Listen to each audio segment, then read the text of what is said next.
Kellogg's has come out with a special cereal to celebrate Gay Pride Month, and they're doing it with cereal that's shaped as hearts, and it also has some edible glitter coating on it, which it's edible. Anyway, is it?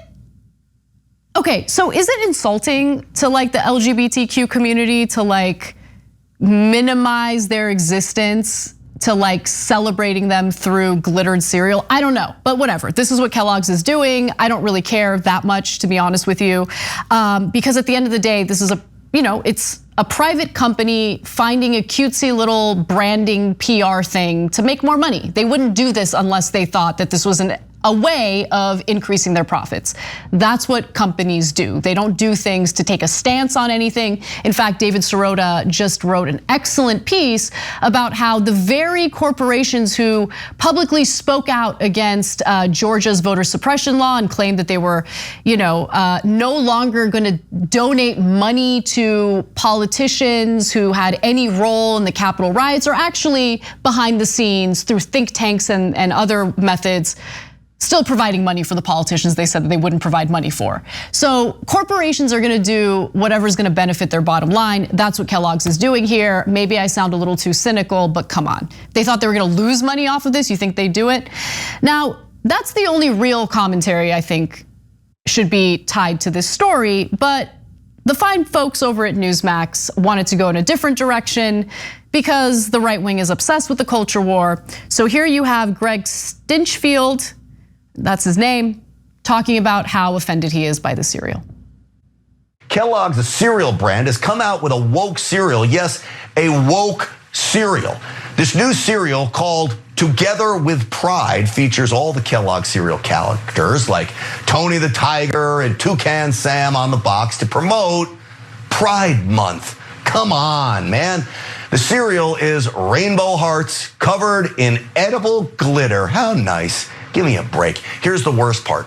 The cereal slogan, too amazing to put into a box, and then lists a space for kids to write in their own pronouns. Seriously, whatever happened to box tops on cereal boxes? Now you have pronoun spaces. Look, I'm honestly more offended by parents who give their kids that cereal to eat for breakfast. Like, don't give your children that cereal to eat for breakfast overall, like, or any cereal. That's not, I thought Were you not allowed to eat cereal when you were a kid? Oh, I'm a 90s kid. I ate a ton of cereal. My parents used to buy Sunny D. Sometimes immigrant parents were like very, like my parents, and I think it's semi-common, immigrant parent experience where they're like, oh, that looks like, don't eat that. We definitely ate stuff like that for breakfast, but it was, it's cheap option, that was part of the reason why. But like at this point, I just thought that Americans, mostly stoners, ate that kind of stuff. Like perfect stoner food. But okay, anyway, this guy's really upset, oh, give me a break, it's gay cereal, and I'm mortified by it.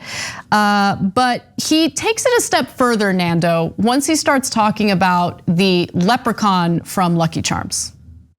Let's watch. Isn't Kellogg's a little late to this woke game, by the way? General Mills has I think General Mills has a gay leprechaun, right? Well, my producer Carly asked me, is that leprechaun really gay? I said, I don't know, maybe. He wears high-heeled shoes, prances around in tights. Leads me to believe probably that little Lucky Charm leprechaun might be gay. But here's the thing.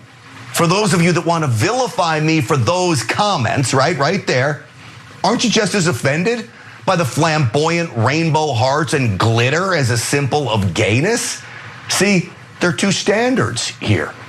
Nothing like forcing our kids to be confused about their gender first thing in the morning with their breakfast. All right, the moral of the story here is switch your kids to granola. It's healthier anyway. You cut the sugar, okay?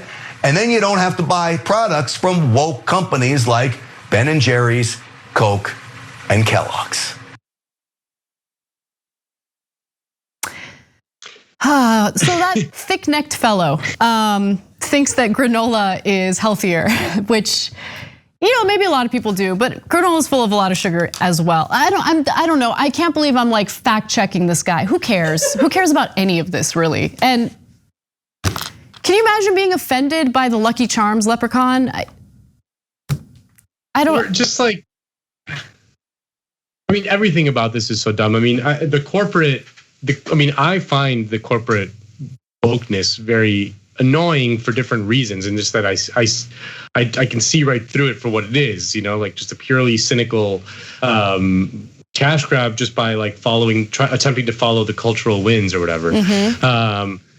While this guy sees it as like, they're going to turn our kids gay. I know, it's like his kids are going to eat the cereal and they're going to be like, you know what? You know what I mean? I'm questioning my gender now. Have sex with a man. I don't know. It's so dumb. It's so dumb. But the thing that amazes me about the conservative right wing in America is that their commentary, their take on the culture war, like it never changes. It's always been the same. Like it's always like, oh my God, we're so offended by these people, these groups of people we don't understand. And what about the children? And they tried to switch it up a little bit with the intellectual dark web, with these like fast talking swindlers who, somehow got Barry Weiss to think that like Ben Shapiro's the cool kids philosopher, when in reality, all he did was repackage the same right-wing culture war talking points and sold it to people who just couldn't follow along his fast talking to realize that he's just more of the same, right? It's amazing to me that people are still like into these views. Like, who cares? Well, the funny thing is, I mean, this is where like the conservative, they're so full of crap. On the one hand, they're complaining every single day about how everyone is so sensitive and how like, we just got to toughen up and just, that it's just everyone is too sensitive and everyone is just, like everyone wants their safe space or whatever. But then they're the ones who ask for a safe space all the time. They're like, oh my God, we can't let our poor children be exposed to any of the gay stuff because they're not ready for that. You know what I mean? Like it's those two contradictory things going on at the same time. Like that's the definition of conservatism, that they can square that in their head in America in 2021. Thanks for watching The Young Turks. We really appreciate it. Another way to show support is through YouTube memberships. You'll get to interact with us more. There's live chat emojis, badges. You've got emojis of me, Anna, John, JR. So those are super fun. But you also get playback of our exclusive member-only shows and specials right after they air. So all of that, all you gotta do is click that join button right underneath the video. Thank you.